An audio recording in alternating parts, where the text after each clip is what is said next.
Well, I'm here. It's December December 2nd, 2013, and I'm here with the Kentucky Folklife program. We're conducting a project for the Library of Congress. It's called Ranger Lore.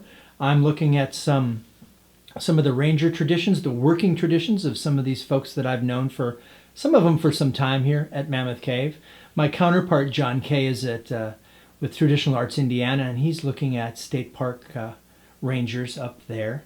And we just have a wonderful group of different people we're talking to. And today I'm with Joe Duvall, who's been with the park for quite some time. He's done many things. We're going to talk to him about his life in the park in this region.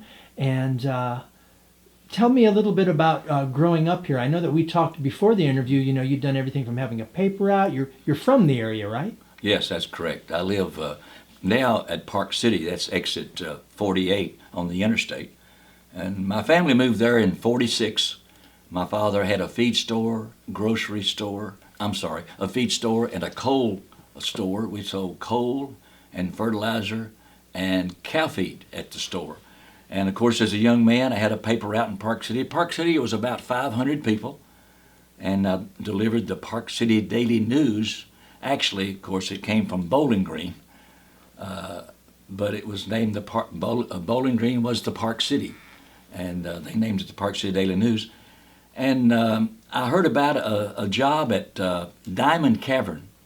I was 15 at the time, and interviewed for the job, went to work there the next day, and they trained me for one day. And by they, there was a young man and a nice-looking young lady that trained me, and I started guiding at Diamond Cavern. Diamond Cavern is a very scenic and beautiful cave. It lies just off the interstate presently. At that day, it was off 31W, 31 West, just a mile and a half in. So I really enjoyed that, guiding people through Diamond Cavern. We got to keep our tips, and we made nickels and dimes and quarters and $50, and I got $20 a week in the summer. And when I just worked in the daytime, I got $3 a day.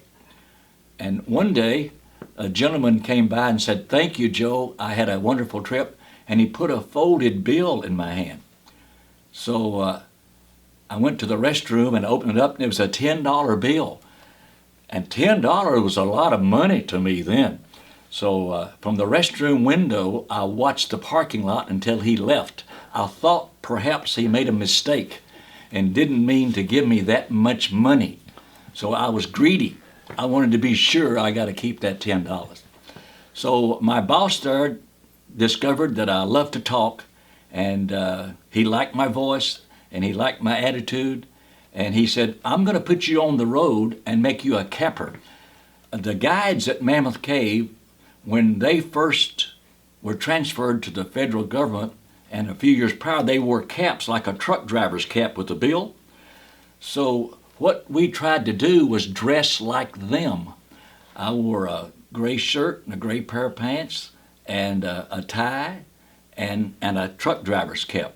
And we had this stand when you came off of 31W halfway out the Diamond Cavern, about a half a mile out. And we had a big sign there that says, "Free cave information." So a lot of folks didn't plan. They didn't know where they were. So that caught a lot of people. They stopped.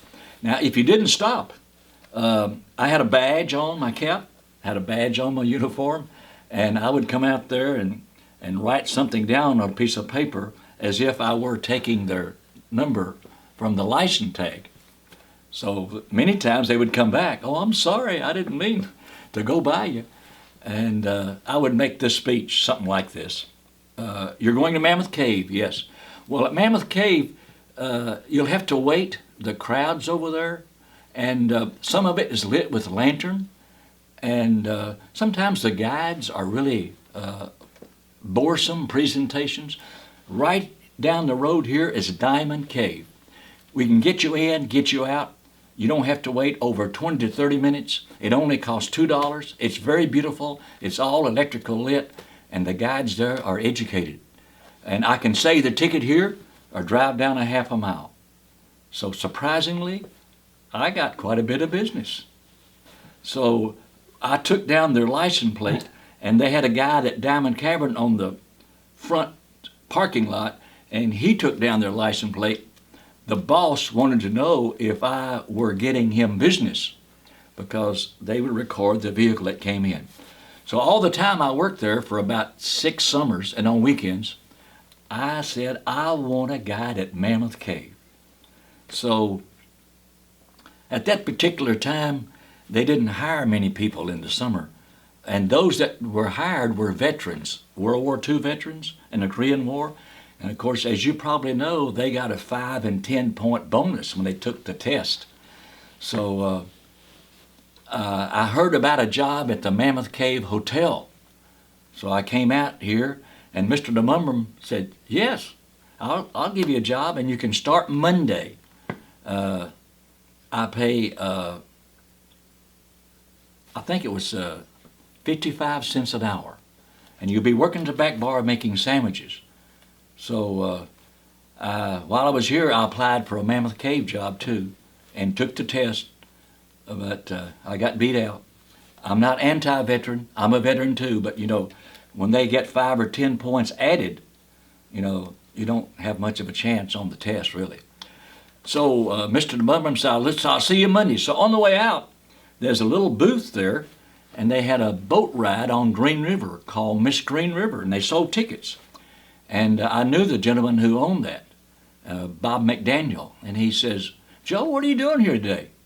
I said, I just took a job at the Mammoth Cave Hotel at the back bar. He said, I wish I had known it. I'm hiring people.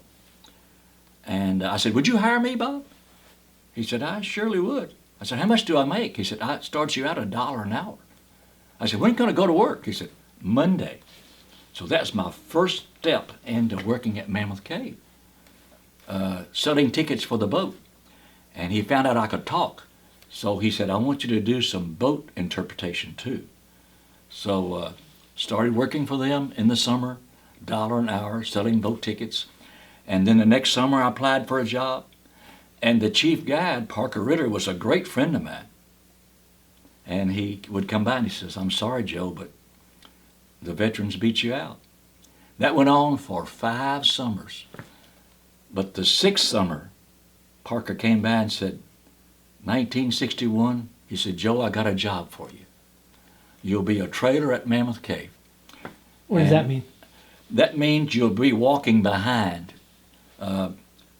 They were a GS2. The guides were GS4s. So, but it was a step in the door. And he said, you'll have to have a uniform, and we'll notify United Tailors in Louisville, and they'll have you one back here in 3 days, and we'll give you some old hats and so on and so forth, so you can start, I think he said maybe the next week. So I told the man that owned the boat, Bob, I said, Bob, I won't be coming back. He said, I understand, Joe, you've been waiting for that. So I became a trailer at Mammoth Cave, but they found out I love to talk. So after the first 2 days, I started guiding. Management, they knew that. So they got the guide's rate for a GS2.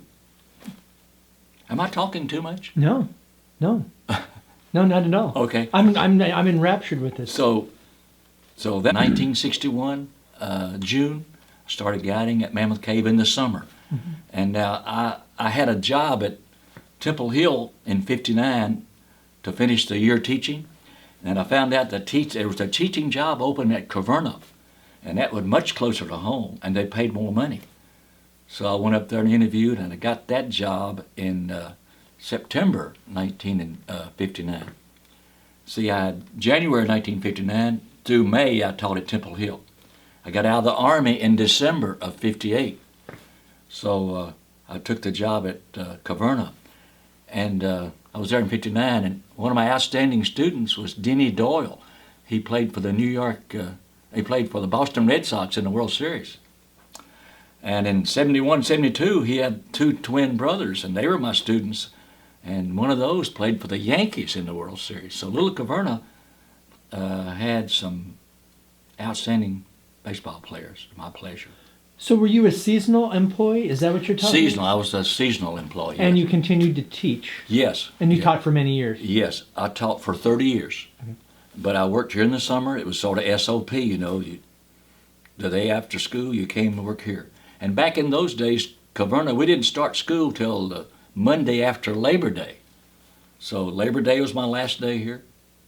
And I started teaching. And any time I was sort of intermittent, they could call me anytime on Saturday, Sunday, and I would come in. Because, to be frank with you, I needed the money. I needed the money. Mm-hmm. I don't remember just exactly how much I got paid as a GS2, but I think it was around $2.20 or $2.30 an hour, which was quite a bit of raise from $1 an hour working on the boat, you know.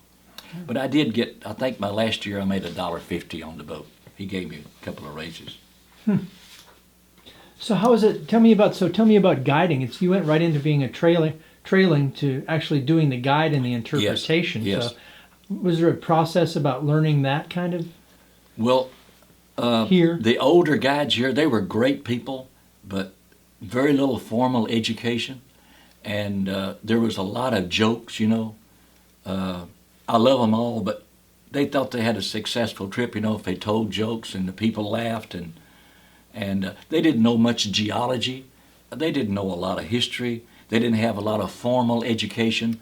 They were grandfathered in from the Mammoth Cave Association. And they were great guys in their time. They taught me a lot. I was sort of, with a college degree, you know, a little bit of an outsider. But they made comments like this, Joe, if I make a mistake, grammatical error, tell me after the trip. I want your help. So I helped those guys every time I could. Because you had gone to Western, and That's right. See, I was a college degree man, you know. And in my home, I was the first person to graduate from high school, much less college, you know. My dad had a 6th grade. My mom had a 7th grade education. So, you know, my parents were proud. Oh, I bet they were. Yeah, absolutely. Mm-hmm. So it was a great experience working with those older fellows. I learned a lot. And we came back at night and went in places of the cave where we didn't go on the guided tours. And they explained this to me. And they gave me the history, you know, and gave me a good background. And I was a presenter. I had all this experience of guiding at Diamond Cavern and working on the boat and a capper. And you see, when I worked for the boat ticket office, we solicited people too. If you came by, here's our boat schedule. We have a nice boat ride on Green River, and this is our schedule. And we see animals in the park. Most likely we see deer, and we see snakes and turtles and what have you. And we did one thing. I might mention this. We had an idea to attract deer. We went down the river 6 miles, and I said, Mr. Nash, he was one of the owners too, Captain Nash. I said, we need to bring some apples and throw them out of the boat. Going down and coming back, we'll see deer. So we did that. But the Park Service found out about it, that you're luring animals, so stop that. So okay, we stopped that. So take me through a typical day when you first started guiding. How many trips did you have? Did they work you harder than they do today? A typical day, I'd come in, the old timers came in early. I had a late shift, you know. I came in at 9 or 10. The early shift and Saturday and Sunday were reserved for the old timers, you know, seniority, you know, pays a little bit. So I'd come in, let's say at 9 o'clock, and we had an Echo River at 9, 11, 1, and 3. So probably I'd do the Echo River at 9, and I'd either trail it or guide it. And now back in those days, you had to make a few torches. We threw a torch at Methodist Church. So I'd make 2 or 3 torches and soak them in kerosene and wrap them in a bag and put them in my pocket if I were going to trail. That was a trailer's job. Sometimes just hold them in my hand because the kerosene would smell terrible. So I would trail the Echo River trip, 3 hours, 3 miles. And I would turn the lights out. The cave was crudely lit with, it looked like a used car lot, a bulb here and a bulb there. And I went along, turned the lights out, and met this church. I would throw the torch, take the torch and light it and put it up on Pulpit Rock and just listen. And some of the old guides would say, now, you're a trailer, Joe, so your job is to listen. You don't talk unless I ask you. Now, if something comes up and I ask you, well, you talk. So you're to be seen and not heard. The guide, I'll take care of the trip. We don't guide from the back. We guide from the front. Now, when I got back, I'd have lunch, and maybe I'd do another Echo River. That's a pretty tough day, 2-3 hour trips, yeah. And, after 2 or 3 days, I would guide the Echo River. Now, if I didn't guide the Echo River, we would probably do the Mammoth Dome trip. Now, we would make what is a historic trip today, and we'd do 3 of those. That's 2 hours each, that's 6 hours. And I'd either guide that trip or trail that trip. Now, if you didn't do that, we'd do a frozen Niagara. Now, at that time, the frozen Niagara was an hour and a half. And we'd do 3 and 4 of those, either walking in the front, guiding, or walking in the back. Now, it's sort of SOP here, standard operating procedure. If you had 25 or more, you have a trailer. You went alone if you had 24. So sometimes I'd go alone. I really liked that because, the old timer in the back, they always found things you were doing wrong, when you got back. Now, Joe, you talked too long here, Joe. For instance, one of the guys, he would shine the flashlight in my eyes and shine it on my watch. That meant, you're talking too long, Joe. Get out of here. So I love to talk, and I would answer all the questions. And I love my job. I love Mammoth Cave. I love teaching too. Yeah. But always in May, I look forward. Man, I'll be at Mammoth Cave, no homework, no papers to grade. And at 4:30 or 6:30, I will come home. And, don't worry about school, no parental calls. But long about September, man, I'll be glad to go back to school. I'm tired of the crowds, and I'll come home at 3 o'clock and have time to mow the yard. And so you enjoyed that? Change of season? Change of pace, change of jobs. Basically, it's doing the same thing, But you got a change of environment, and you got adult people, and they're a lot more appreciative sometimes than students, And all of us like recognition, I got recognition, good job, Joe, got letters, and all of us like that. Yeah. How about, I've been talking to some other employees about, what's the change over time, your coworkers, or how many trips that you would guide, and did you have more? Did you increasingly have to do less? How about your colleagues? How about maybe women that are working here? Did that, you've been here for quite some time, so I just think you have a lot of insight into that change. Well, when I first came, women did not go in the cave. Women did not go in the cave. It was a man's job. And one of the excuses was they didn't believe husbands like their wives going in the cave with other guides, Of course, we had plenty of chaperones, And so women sold tickets, but the people in the hiring and firing offices didn't consider ladies as guides. Rachel Wilson was one of the early ones from Edmonson County that was a woman guide, yeah. And blacks, when this became a national park, they didn't transfer any blacks in to be guides. There were 18 people, and I had the pleasure of working with 16 of those people.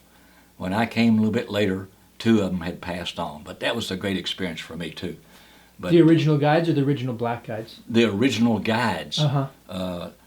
Now, black guides didn't come for a long, long time. We had some seasonals from Bowling Green, I remember. One of them is a director today at Warren RECC. He's a great friend of mine.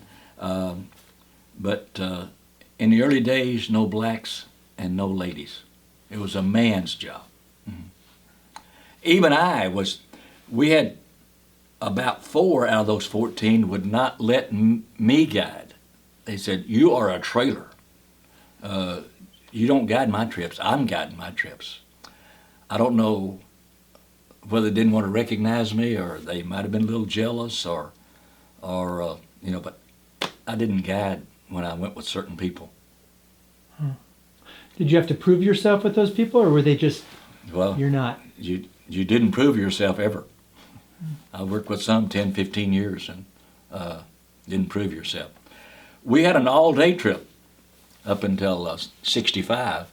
When I came in 61 for 4 years, we did an all-day trip. And a friend of mine who worked in the summer, we loved that trip. So every day we could, we volunteered for the all-day trip. I guided halfway to the snowball room, 3.5 hours, and he guided 3.5 hours back. We came at 9, went at 10, we got back at 5, off at 5:30, and that's all we did, the all-day trip. Because you walk 7 miles, and you talk for 3.5 hours. But the old-timers couldn't get over how well we liked that trip. Of course, we were young whippersnappers, and we loved to talk and loved to do the all-day trip.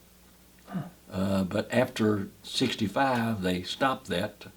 I don't know just exactly, maybe maintenance. They had to maintain 7 miles of cave, and a lot of people didn't want to walk 7 miles. And see, while I'm doing that, my partner and I, we could do 3 of those historics, or maybe 4 Niagaras, so you could take care of a lot more people if they did shorter trips too. Did you have electricity all the way back to the snow dome?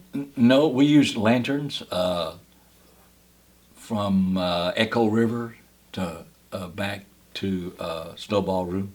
Snowball. Mm-hmm. It's unusual. They decided to wire that in 1966, and then they decided the same year to cancel that trip. So in 1991, for our 50th anniversary, would that be 50?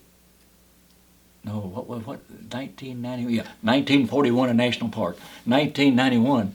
So management said, "We're going to do 5 all-day trips. Joe, we want you to do one." So we got to do the all-day trip. I had 80 people, and I really enjoyed that. 50 years later, Wow. and we got to use those lights. Yeah. But So how has that changed? You learned a lot from some of the old timers, as you call them. How about the people that you've interacted with over the course of your time here, the younger people? Yeah. What are some of the things that you've always consciously or thought about over time that you've taught them that you're very proud of, or Yes. you're, Well, these things you don't learn in college. Number one, I'm a position man. I taught them to get into position when you talk to a group, where you can be seen and where you can be heard. So I did a lot positioning work. I trained those people for a long, long time when they came here new. They were unaware, a lot of them, And number 2, when you're walking with a group, don't just talk to 2 or 3 people up front. You may have 100 people, and they say, "What's that guy telling them? I missed out on that." If you got something to say, you have your whole group there. And just fundamentals like this that they didn't learn in college. And I know they learned grammar, and they learned how to organize my speech and how to outline my program, but there's so many little things that they just didn't learn. So I'm bragging a little bit now. I'm a bragger, okay? So I taught them some of the essentials, if you're talking to a group of 100. It's not like speech class, You got 100 people here. And I have talked to, my record's 186 at one time. So you got to be in a position. If I were out there, could I hear what he said? If I were out there, could I see him? And some of the basics, I think I did a favor for those folks that came in. And I'm bragging yet, but watch me do it like I do it. And I'm not saying that's the best way. If you have suggestions for me, I'll take that too, Just last summer, I had this lady. I had 72 fourth graders.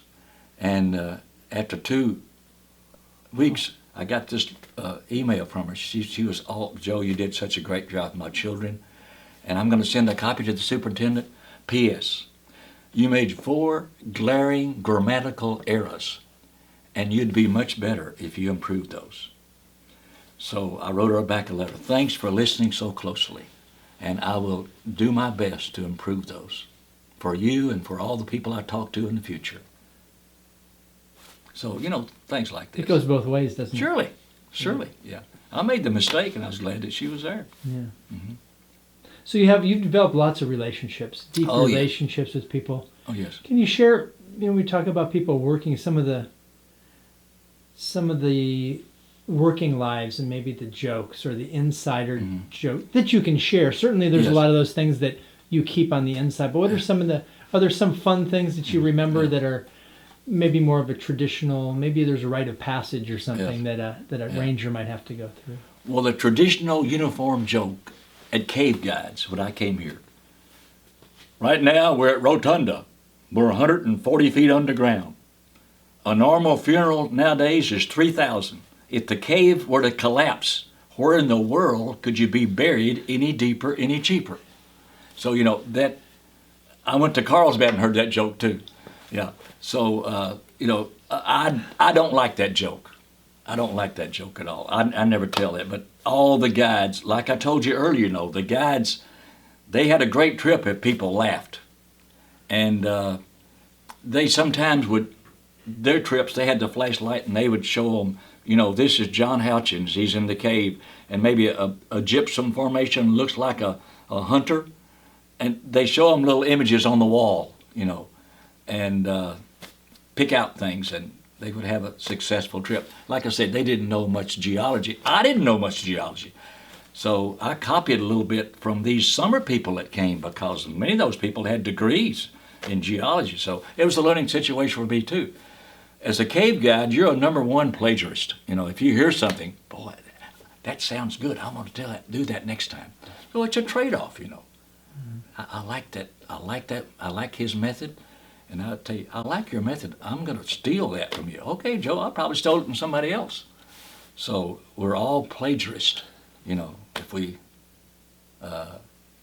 hear something that we like, that would make our program better.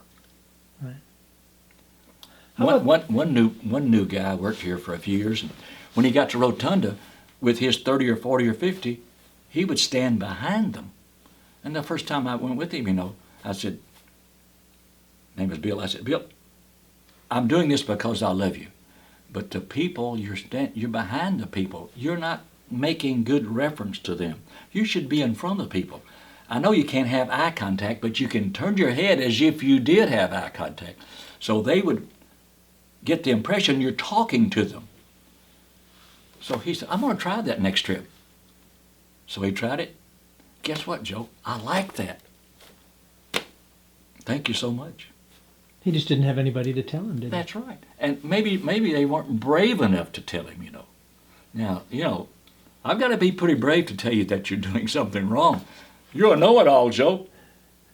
I've been doing that for 40 years. I'm not going to change because this young guy from college told me to change. Mm-hmm. And, we got to be an actor, too, Shakespeare says we're all actors, We are, aren't we? So I enjoyed helping people like that. And I think the people that they talk with, they get the benefits too, So you have a better program, they're going to enjoy it more. You have geologists in the group, they're going to enjoy a little geology. You have historians, they're going to enjoy a little history, And you got to have a little humor too. I like a little humor along the way. And I like this too. When you present things, don't read it. Don't act as if you're reading it. You present it as if you're speaking. You're giving your inaugural address. Give it formal. Add a little humor. Like, here's something I do. On my cave trips, we have oil. Try not to touch the rock. When you touch the rock, you discolor it. So on a cave trip, we touch 2 things, handrails and another person if they agree. That's all the touching that we'll do. See, they get the point. Some of the rocks are going to be a little After bit. that, it just stopped for a moment. You use the humor that some of the old timers did, but you Yes. use it in a way that's Yes, and to insert it in interpretation. A lot of people remember humor, more than anything in the world. When you come back, for instance, if you're walking through the mats, I get by with this. I tell them, it's an extra added attraction to walk through these mats.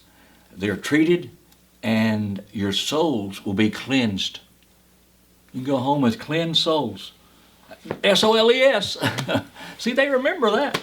Is that for the bats? That's for the bat, right? I haven't been in since then. Okay, see, we have treated mats. Really, it's woolite. So what we do, we wash the soles of your shoes so that none of the fungus will spread.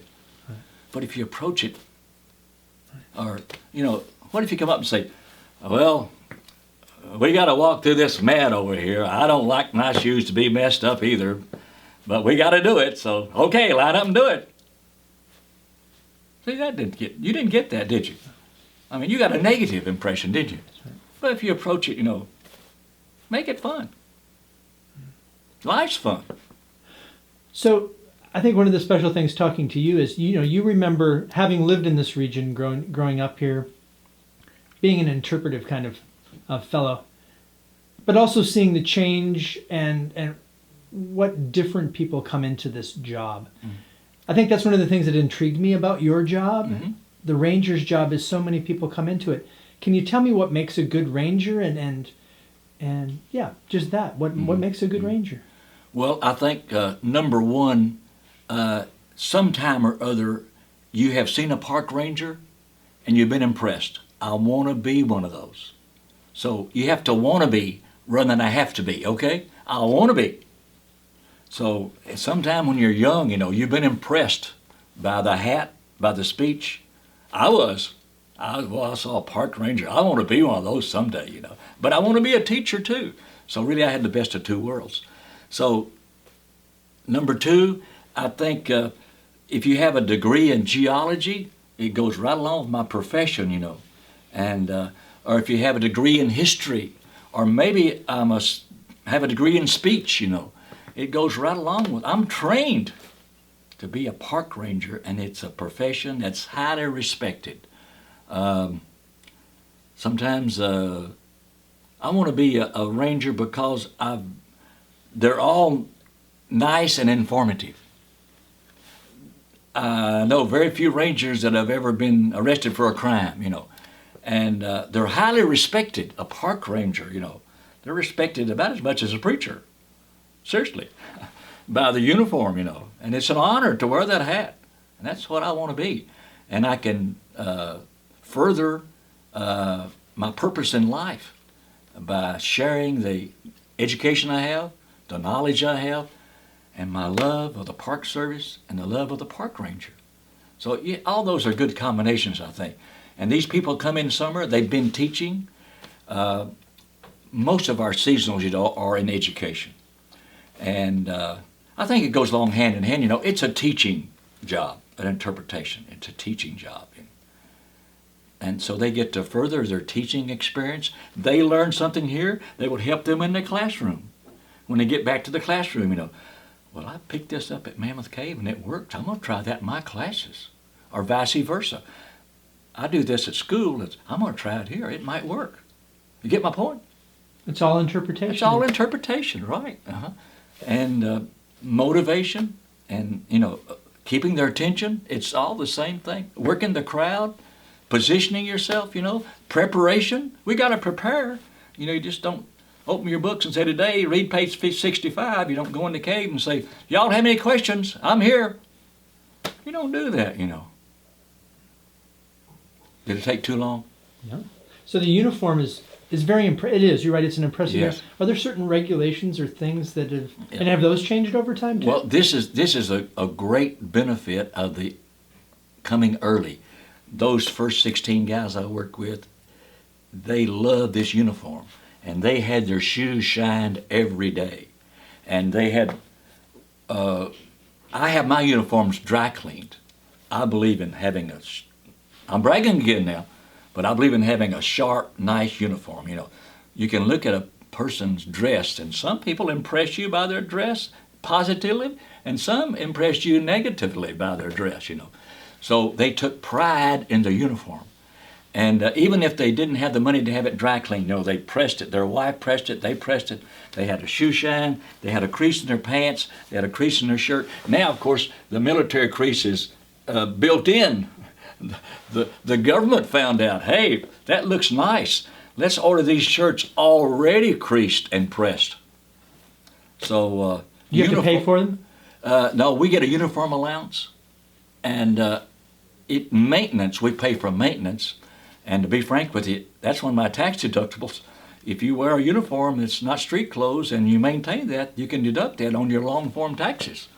But we get an ample uniform allowance. If something is ragged a little bit, I just put it back or give it to somebody. I can tear this off and give it to some guy that maybe needs a shirt, works on the farm.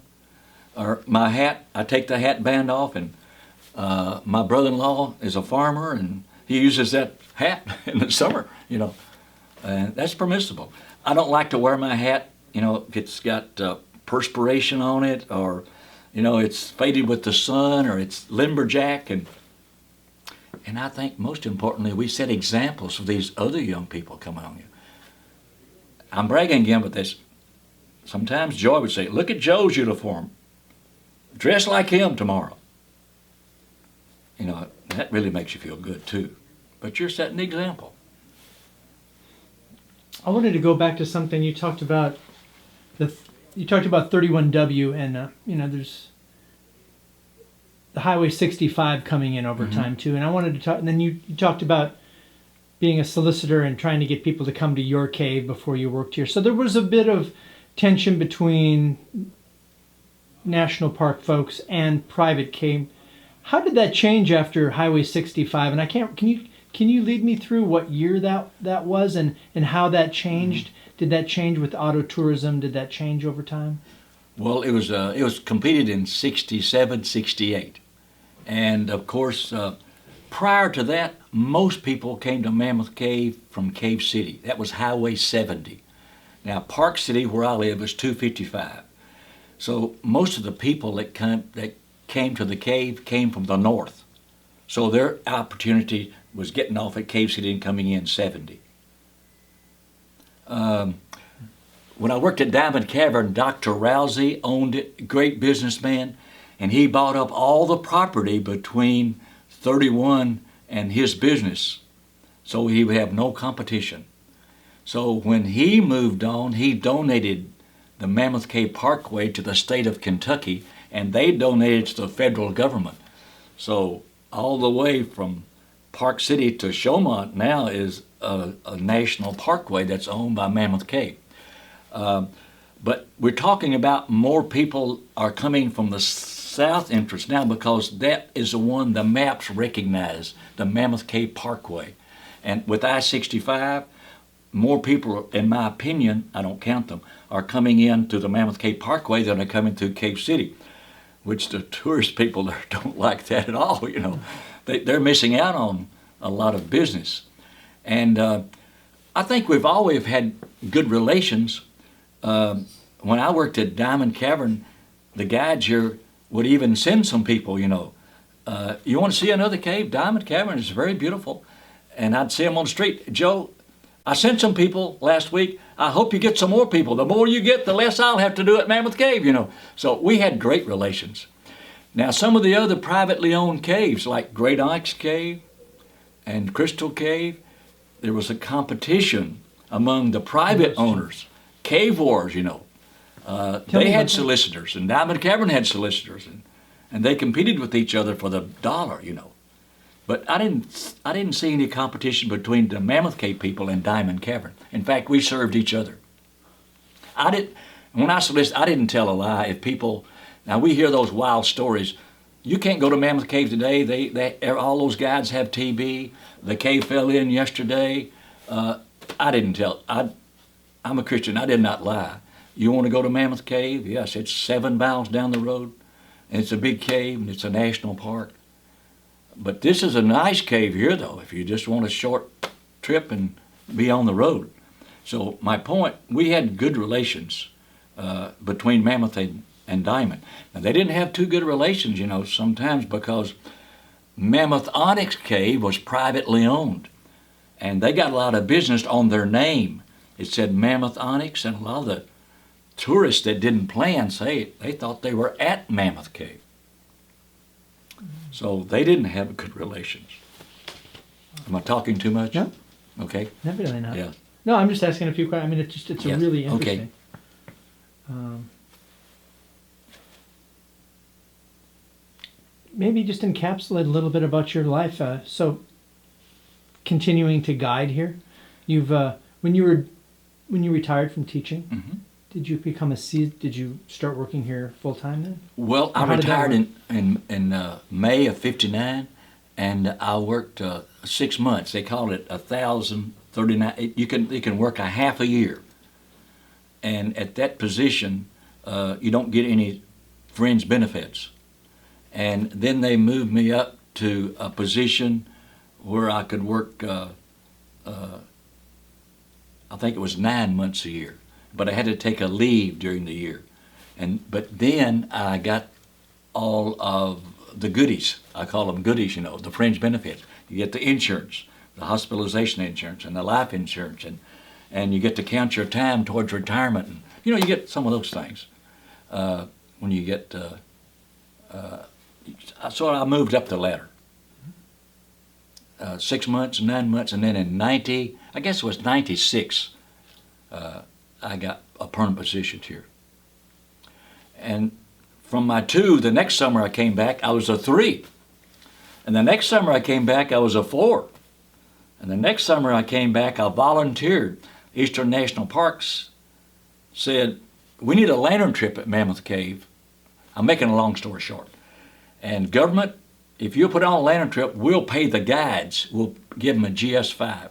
So my supervisor came and he says, we're going to have a lantern trip at Mammoth Cave, and you'd have to do that 3 times a week.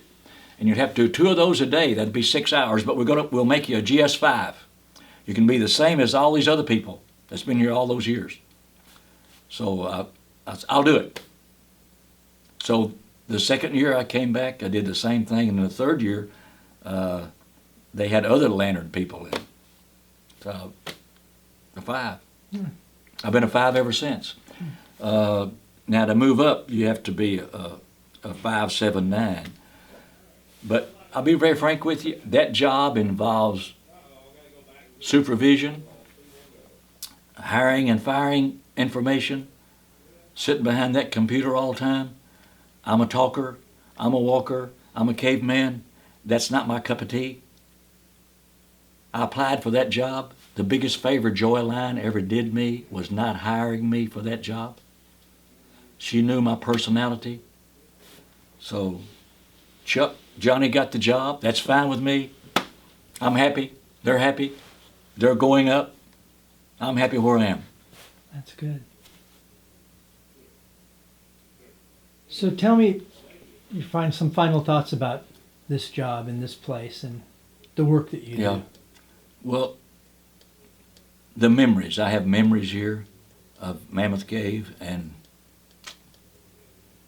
it's kind of hard to talk about. It's just a real important place for you. It is. For your life. It's my life, yes. In fact, I'd like to be buried in one of the Mammoth Cave cemeteries with my wife. So you can, with certain permission, you can still be buried here. And with all my years, I believe I could get permission to be buried here. But my wife said, no, we want to be buried in a Park City Cemetery. They're figuring my retirement now. There's a possibility I might retire in 2014. I have enough time, and I would get some money. I'm not bragging, but I'm not working for the money. I get a teacher retirement. I got Social Security. My debts are paid. My daughters are through college with master's degrees. I'm not bragging, but I'm not working for the money, okay? I'm working for the fun and the enjoyment and health. I'm working for the health, my health. It keeps me going and keeps my weight down. Great exercise. So I may retire in 2014. It depends on how I feel. My feelings, health-wise, I'm 77, and they have begun to enter into the picture now. Is that what you want? Something like that? Perfect. Yes. So I'm really happy, and I'm healthy. I did have a couple of bypasses back in May. Dr. Paul Moore in Bowling Green, he's a great guy. He said, if you hadn't been to Mammoth Cave, I'd have had to do this 30 years before. So he said, do you want to go back to work? I said, sure, I want to go back to work. He said, you do what I tell you. I'm going to send you home in 3 days and back to work in 7 weeks. So what he told me is, go home and start walking. So I came back in 7 weeks. I feel great. That's good. And no health problems. I go once a year to the heart doctor. And, Right. So I may retire, and depends on how I feel. Good. Thank you for your time, Joe. You're welcome. I've enjoyed it. Good. Been my pleasure.